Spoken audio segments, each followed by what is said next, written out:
This really is a time when you want to be flexible, you want to remove as many musts as possible in your business. And of course, going on parental leave can mean that you can drop everything if you want to and if you're able to, but it is also totally okay if you want to keep working a little bit. When you run your own business, it feels like you often have your hands in everything. And so at least I felt quite intimidated going on parental leave because you just feel like what is going to happen when you leave.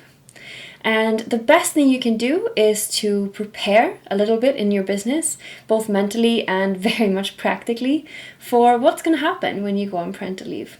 And so I'm going to guide you through this course on the different sections that are going to help you feel more confident about your leave, but it's also going to make your business run a lot more smoothly.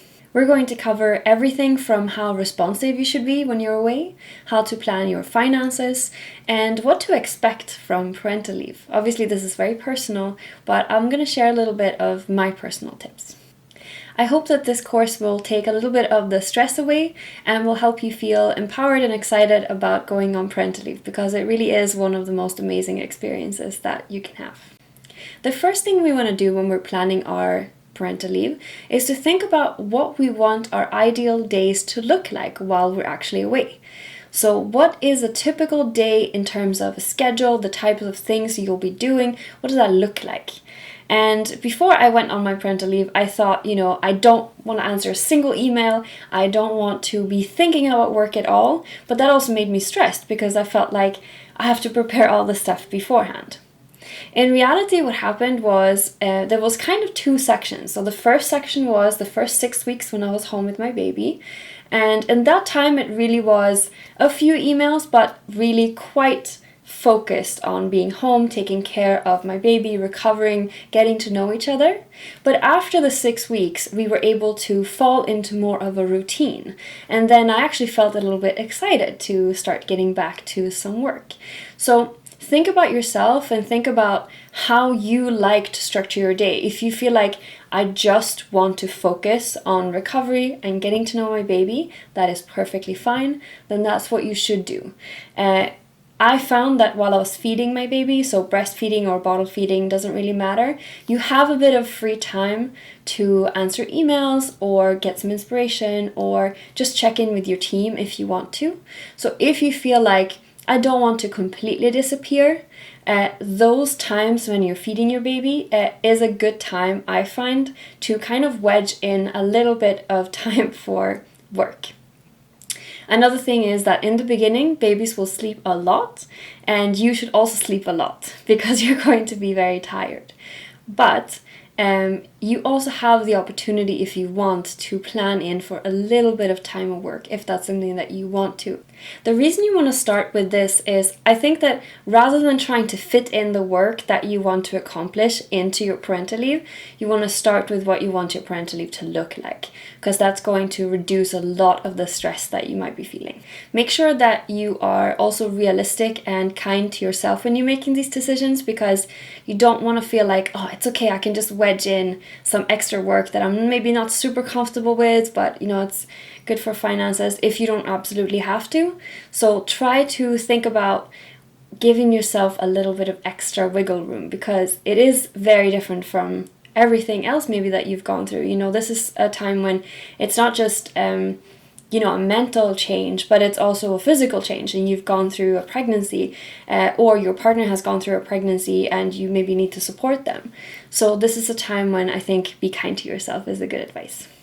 Next one is a really important one, of course, and that is to plan your finances. And the earlier you get started with this one, the better it works, I would say. So the first thing you want to do is to look into the country that you live in, what kind of parental support money or parental leave support that they offer. And so it really is very country specific, and it also can work very differently if you're employed compared to if you, for example, have your own business or work freelance. So look at what the different options are, because that's going to be a really, really important basis for you.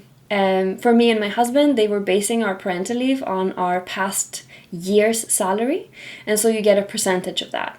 And so make sure that you know exactly what the rules are, because you might have to provide some paperwork for that. Once you know what support is available, you can also look at two other things.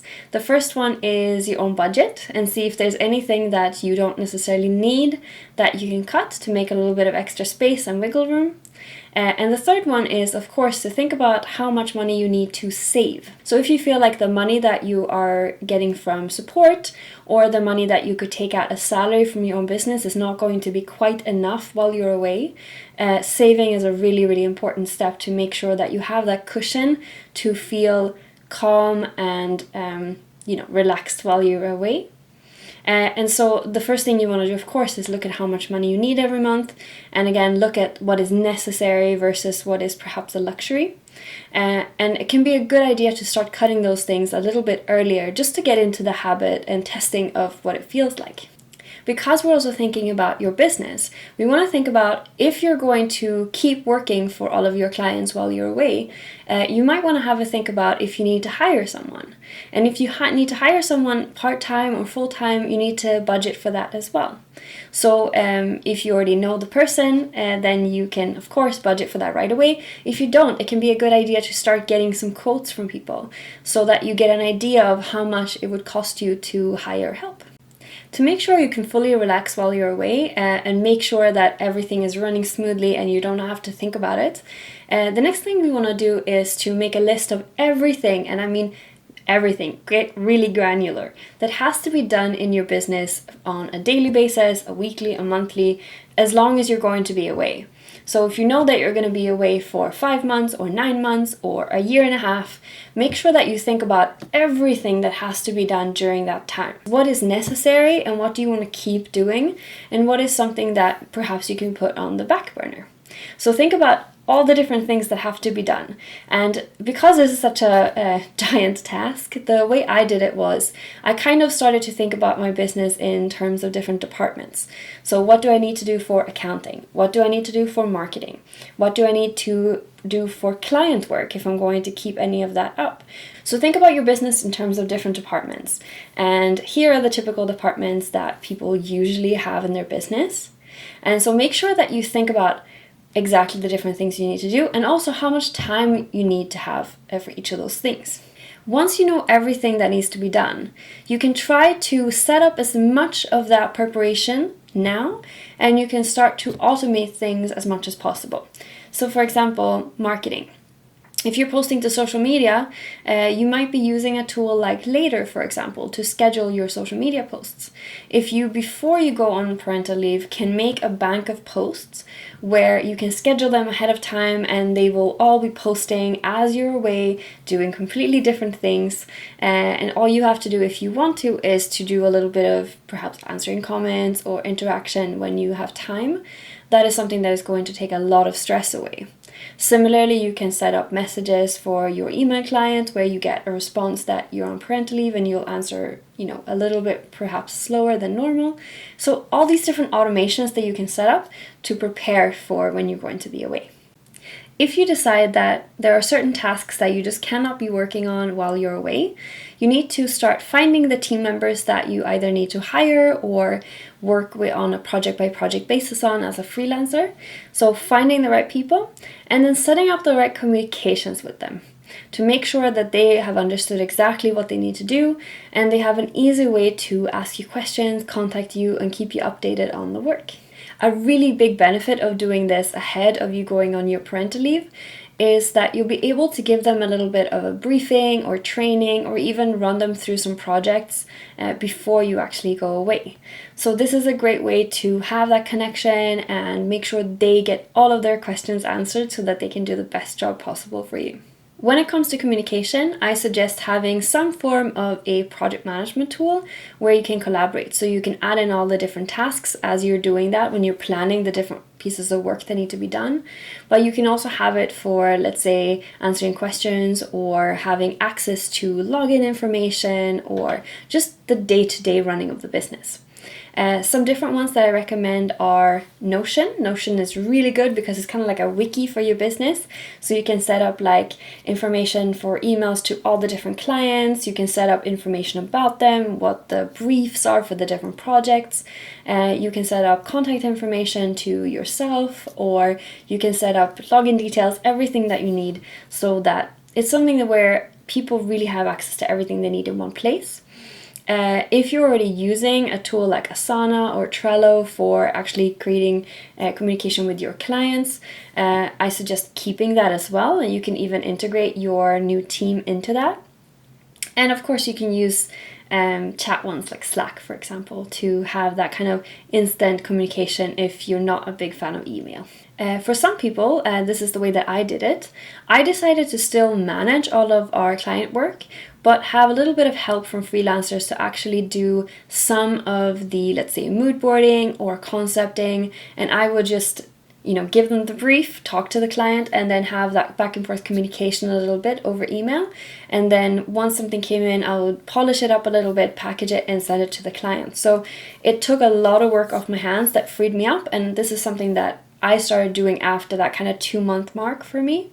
So if you want to keep a little bit more of that client-facing side, I thought it was really useful to use Kayla for requesting content from different freelancers or team members or collaborators.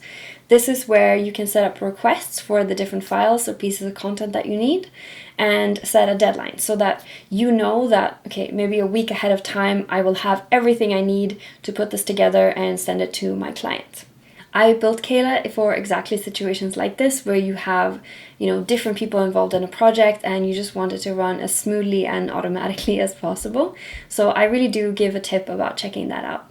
The next thing you want to consider is to inform your clients that you will be away, because even if they will have a conversation directly with you and there's not going to be any other team members involved, you still want to make sure that they are aware that you might be answering a little bit slower or that you might not have as much time to work on their projects.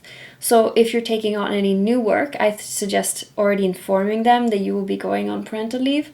If that's something where you're doing ongoing work, then you can also inform them that this is something that is coming up roughly at this time.